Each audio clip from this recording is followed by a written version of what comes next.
भाभी, आप यहाँ किचन में घुसी हुई हैं, चलो ना, बाजार नहीं जाना क्या? परसों राखी है, बस आज का दिन है, कल ऑफिस जाना है, तो समय ही नहीं मिलेगा, पूनम ने अपनी जेठानी अनीता से कहा। पर मैंने तो 3 दिन हुए राखी कोरियर से भिजवा दी है। और वह अनीता की बात बीच में काटते हुए आश्चर्य से पूनम ने पूछा, जी भेज दी मतलब आप राखी पर जाओगी नहीं? आपका तो मायका लोकल है और आप घर नहीं जाती आकाश और अखिल भैया लोग को राखी बांधने? नहीं, मैं 4 साल हो गए राखी और भाई दूज पर अपने मायके नहीं गई, कहते हुए अनीता की आंखें भर आई, जिन्हें छुपाने के लिए वह सिंक की तरफ मुड़ गई। भाभी, आप मुझे बताओ क्यों नहीं जाती? कुछ गंभीर बात है या आप बताना नहीं चाहती? तो मैं आप पर दबाव नहीं डालूंगी, पूनम ने पूछा। नहीं, ऐसी कोई बात नहीं है, मम्मी जी का कहना है कि रेखा और आरती आएंगी राखी वाले दिन, तो वह क्या खुद काम करेंगी यहाँ मायके में? तो तुम अपनी राखी भेज दिया करो कोरियर से। मैंने शुरू में कहा भी कि मैं रात को जाकर भाई लोग को राखी बांधकर सुबह सुबह आ जाऊंगी, तो वह तब भी नहीं मानी। अब अखिलेश, तुम्हारे भाई साहब ने तो मुंह खोलना ही नहीं है, तो क्या करती? या तो क्लेश करती या फिर चुप रहती। तो मैंने चुप रहना बेहतर समझा। अब अनीता का जैसे बांध टूट गया और वह बिलख पड़ी। पूनम के मुंह से बोल न फूटा, पर इतना तो समझ गई कि यही स्थिति अब कल फिर से रिपीट होने वाली है। अभी पूनम सोच ही रही थी कि अनीता की आवाज़ आई, मेरे मायके में तो भाई दूज भी मनाया जाता है, पर यहाँ तो ये रीत ही नहीं है, तो मेरा भाई दूज भी बंद करा दिया कि हमारे यहाँ यह रिवाज नहीं है, तो तुम्हें अब इस घर के हिसाब से चलना है, यानी मैं अब अपने भाइयों का तिलक भी नहीं कर सकती। लेकिन आरती हर भाई दूज पर यहाँ आती है।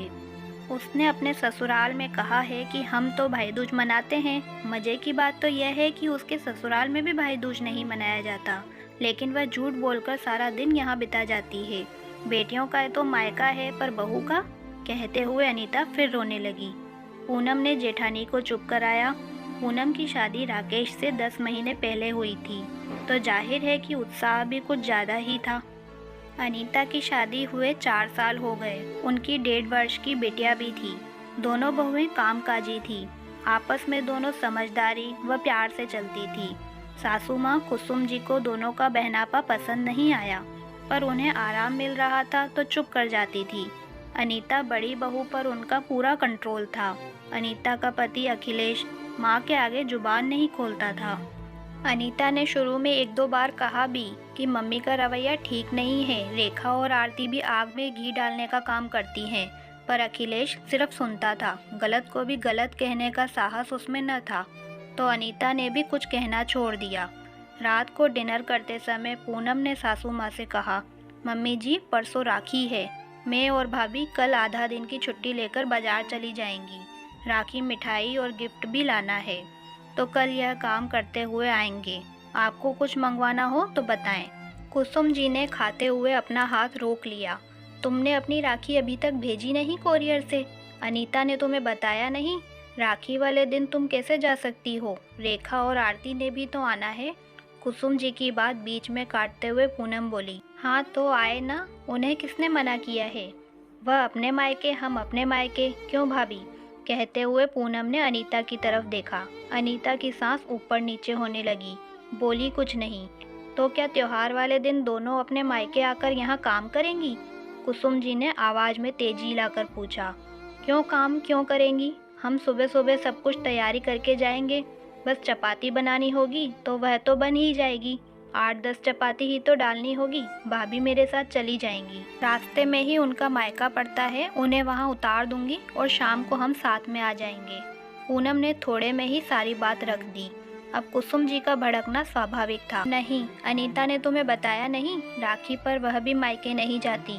घर की लड़कियां आएंगी तो यहाँ कौन काम करेगा? बहू हो तो बहू की तरह रहो। सुधीर जी, कुसुम जी के पति ने कुछ कहना चाहा तो कुसुम जी ने एकदम रोक दिया।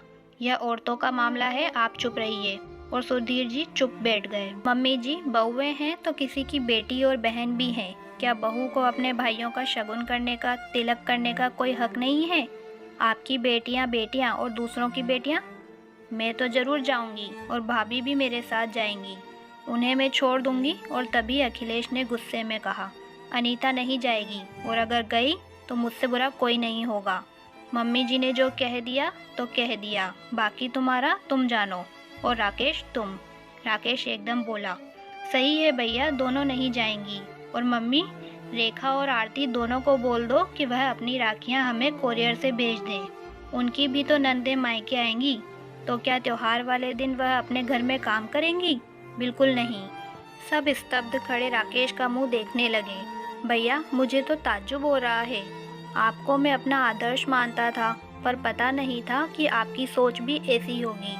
आपको भाभी का कर्तव्य याद है, पर आपका क्या कर्तव्य है वह भूल गए या याद नहीं रखना चाहते। अपनी माँ और बहनों को खुश करने के लिए पिछले 4 सालों से आपने अपनी पत्नी को इस खुशी से दूर कर दिया। क्यों? आपकी बहनें हैं तो उनके भाई नहीं है क्या? और मम्मी, आपने बरसों पहले हमारी बुआ जी का आना बंद करवा दिया था। पापा ही जाते थे राखी बंधवाने। तब आपने एक बेटी का यहाँ आना बंद किया था, और अब बहुओं का जाना बंद करना चाहती हैं। तो ठीक है, फैसला आप करो। अगर इस घर की बहुएं नहीं जाएंगी तो आपकी बेटियां भी यहाँ नहीं आएंगी।